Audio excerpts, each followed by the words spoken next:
Bonjour à toutes et à tous, alors aujourd'hui on a vu Jeunesse, le printemps, entre parenthèses, de Wang Bing. Pour en parler, je suis avec Marin Gérard. Salut Corentin. On vient juste de sortir de la séance. On va pas vous mentir, c'était un des films qu'on attendait le plus cette année parce que pour deux raisons. Bon, déjà la première c'est qu'on aime beaucoup le cinéma de Wang Bing en général, à Criticat. Et la deuxième raison c'est aussi parce que c'est un documentaire qui est en compétition et on n'avait pas eu ça depuis plusieurs années en fait, donc c'était quelque chose aussi, ça ouvrait un petit peu le champ des possibles quand même en compétition, et au moins on n'aura pas forcément l'impression de voir 20 fois le même film, au moins pour ce film-ci. Donc Jeunesse, c'est un film qu'en fait Wang Bing a tourné un petit peu dans le prolongement d'Argent Amer, ou enfin c'est pas très clair mais ça fait peut-être partie même d'une sorte d'extension d'Argent Amer, donc un film qui me semble est sorti en 2016. Et donc c'est sur la même thématique, on va dire. Ça va être en fait Wang Bing va filmer des jeunes, du coup là c'est un peu la spécificité du film, qui travaillent dans des ateliers de confection de textiles, de vêtements, dans les alentours de Shanghai. Alors j'ai pas le nom de la ville exacte, tant pis. Donc, Zili. Ouais, voilà, c'est ça. Et donc c'est un film qui dure 3h30, qui est assez long, qu'on attendait énormément. Moi la première question que j'ai envie de te poser, Marin, c'est est-ce que le film est à la hauteur de tes attentes, et aussi peut-être pourquoi tu l'attendais autant? Oui, alors peut-être qu'il faut aussi déjà dire que si c'est le premier film de Wang Bing en compétition, ça a plus à voir avec peut-être un choix de Thierry Frémaux et de son comité de réintégrer le documentaire à la compétition, plutôt que vraiment d'une vraie différence de ce film-là avec l'œuvre précédente de Wang Bing. Voilà, c'est pas un film plus compétition entre guillemets que ses précédents. C'est vraiment un film qui s'inscrit assez logiquement dans l'œuvre et dans le style de Wang Bing. Oui, moi je considère vraiment Wang Bing comme l'un des plus grands cinéastes contemporains, enfin en tout cas l'un des plus grands à être né au XXIe siècle. Enfin pas né, mais son cinéma est né au XXIe siècle plutôt. Et en fait, tu as dit qu'effectivement c'était plus ou moins né de la période de tournage d'Argent en mer. Et en fait c'est vrai qu'on a un peu le sentiment de voir une phase parallèle, un B-side comme on dit en musique, d'Argent en mer, voilà, qui était donc un film assez neuf à l'époque dans la carrière de Wang Bing, puisque c'était un peu la première fois comme ça qui s'intéressait vraiment à la ville et qui multipliait vraiment les points de vue, enfin à un point plus fort que dans À la folie ou Tarang, ses précédents films des années 2010. Et ici il y a voilà à nouveau ce système de multiplication des points de vue avec voilà, Wang Bing est quelqu'un qui fait un cinéma direct, vraiment dénué de tout, comment dire, mais dans le contexte en fait, on est vraiment plongé dedans. Voilà, c'est ça. Il n'y a pas de voix off, il n'y a pas de, il y a pas d'accompagnement. Ça a commencé avec À l'Ouest des Rails, avec Wang Bing seul, avec une petite caméra, et voilà cette impression comme ça de réel complètement neuve en fait, qu'a apporté le cinéma de Wang Bing, à savoir que si on considère que le réel c'est ce qui se trouve, enfin c'est ce qui est là, que la caméra enregistre ou pas, on a, enfin vraiment face au film de Wang Bing, on se demande comment il parvient à capter toutes ces scènes, tant il paraît être invisible et tant la vie paraît suivre son cours de façon complètement naturelle autour de sa caméra, et ici cette fois de son équipe, puisqu'il a une équipe de plusieurs opérateurs, même si je sais pas exactement comment ce film a été tourné, et donc c'est pas vraiment un grand Wang Bing, parce que voilà, il s'intéresse vraiment à un mode de travail, avec il y a un côté voilà peut-être un peu trop exhaustif, disons, au film, qui avait déjà un peu dans les âmes mortes, à savoir que du coup c'est beaucoup de scènes qui se multiplient, donc toujours le film pourrait aussi s'appeler Argent amer, mine de rien. Il y a beaucoup question des ouvriers qui négocient leur salaire, puisqu'ils sont payés aux vêtements en fait, qui cousent, lors de nombreuses scènes où on voit voilà les machines à coudre s'affoler voilà dans un ballet de vitesse assez hallucinant. Mais je dois dire que ça reste un très beau film, puisqu'un petit Wang Bing est déjà un beau film, et notamment parce que pour moi Wang Bing est avant tout quelque chose ce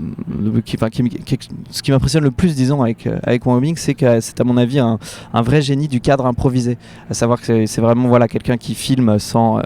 sans savoir exactement ce qu'il va capter. Sur le site, il y a un texte de Josué Morel qui en parle, qui rejoint notre sentiment complètement, hein. C'est-à-dire que voilà, on est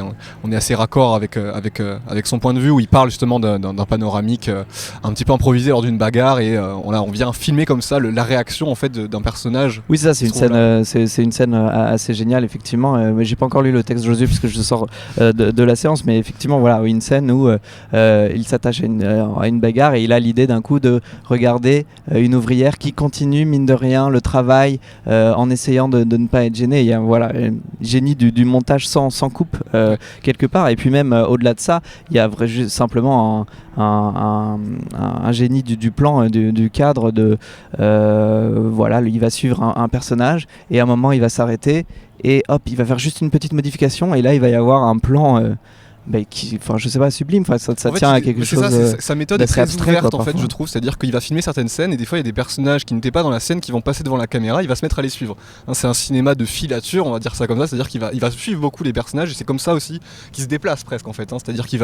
ne se déplace jamais tout seul. On voit jamais la caméra qui se déplace toute seule d'un endroit à un autre, c'est toujours un petit peu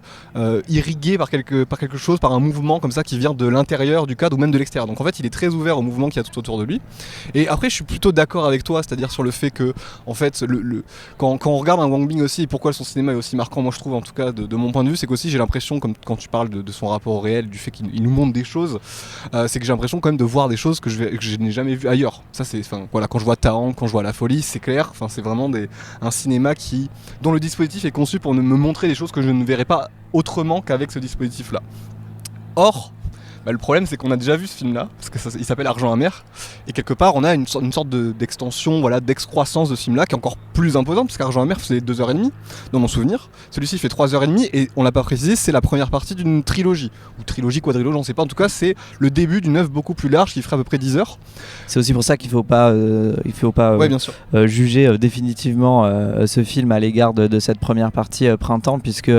à mon avis si on sort de la première partie d'À l'Ouest des Rails, donc film également entre parties qui dure 9 heures en tout, on se demande un peu ce qu'on a vu, alors que vraiment voilà, c'est un film qui se construit au fur et à mesure. Et d'ailleurs le caractère aride de ce film là par rapport à d'autres peut-être, c'est que non seulement contrairement à par exemple Taang, pour son contexte géopolitique, ou à La Folie pour les personnages un peu insaisissables, un peu insaisissables, voilà, il y a moins de quelque chose de jamais vu à l'intérieur du réel. C'est plus voilà, encore une fois le génie du cadre de Wang Bing, mais il y a moins de scènes saisissantes parce qu'il se joue, voilà, exactement dans le plan. Il y en a quelques-unes, il y a des confrontations vraiment mémorables, notamment avec le contremaître qui est un assez bon, on a toute l'équipe assez rusé, disons, dans vraiment, on a dans la manière de négocier et de briser des grèves. C'est un bon patron à ce niveau-là.